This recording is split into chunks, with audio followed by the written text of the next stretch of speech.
para tumahimik ako. That he will shoot me if I will talk. Gagamitin ako bilang panakipbutas sa kanilang kampanya laban sa korupsyon. Hindi na ako mananahimik, ilalabas ko ang lahat ng katotohanan. May resibo, may ebidensya, at may pangalan. Again, I informed the Speaker and asked clearance about the instructions ng Pangulo. At ang sabi niya, wala tayong magagawa. Kaya po nagtataka ako kung bakit sinasabi ni Pangulo na hindi niya makilala ang budget, samantalang lahat na binawas at dinagdag sa mga ahensya ng gobyerno ay humihingi ng approval sa kanya si Sec. Mina Pangandaman. Bago namin ginawa o tinapos ni Senator Chis Escudero during the BICAM. Sinabi pa ni Sec. Mina, everything is cleared with the President. Basta importante, pasok ang pondo na request ng Pangulo. The following day, sinabi ni Sec. Mina, approve na si Presidente BBM sa lahat na binawasan na ahensya. Masaya na ang Pangulo dahil naipasok ang gusto niyang 100 billion insertion. Wala pong perang napunta sa akin. Lahat po ng insertion napunta sa ating Pangulo at Speaker Martin Romualdez. Ako lang at ang aking mga tao, sila Paul Estrada, Mark Tiksay, at ang aking mga security ang nag-deliver papunta sa bahay nila Pangulong Bongbong Marcos at Speaker Martin Romualdez sa North Forbes Park, South Forbes Park hanggang sa Malacanang. Yung mga deliveries po ay merong record ang aking mga tao. Totoo po yung sinasabi ni Orly Gutesa na nag-deliver siya sa Forbes Park. Totoo din po ang sinasabi ni Orly Gutesa na nag-deliver siya sa Malacanang nung siya ay nasa Senado.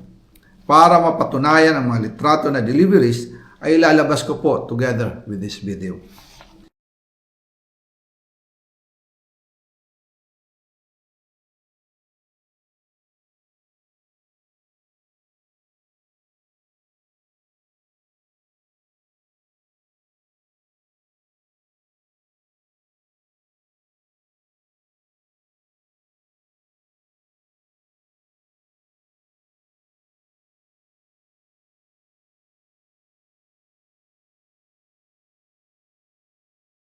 After po ng approval ng budget sa General Appropriations Act of 2025, nagtanong po ako sa DPWH kung magkano ang kailangan na ibigay sa Office of the President o ang SOP na bigayan. Ang sinagot sa akin ay 25%. Ang ibig sabihin nito, 25% ng 100 billion ang SOP na kailangan ibigay kay BBM mismo.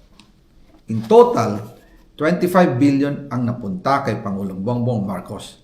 Kaya ngayon ay hinahamon ko si Ombudsman Remulla kung seryoso talaga siya sa mga sinasabi niya sa kanyang press release na idadamay niya pati si Martin Romualdez kung magbibigay ako ng ebidensya.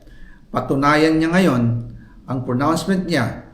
Imbestigahan niya ang fraternity Brad at ang kanyang kaibigan na si Speaker Martin Romualdez kung talagang tutupad siya sa tungkulin niya. Imbestigahan din niya si President Bongbong Marcos. Sabi nga ni BBM nung SONA, let's do it right at mahiya naman kayo, hindi po ba?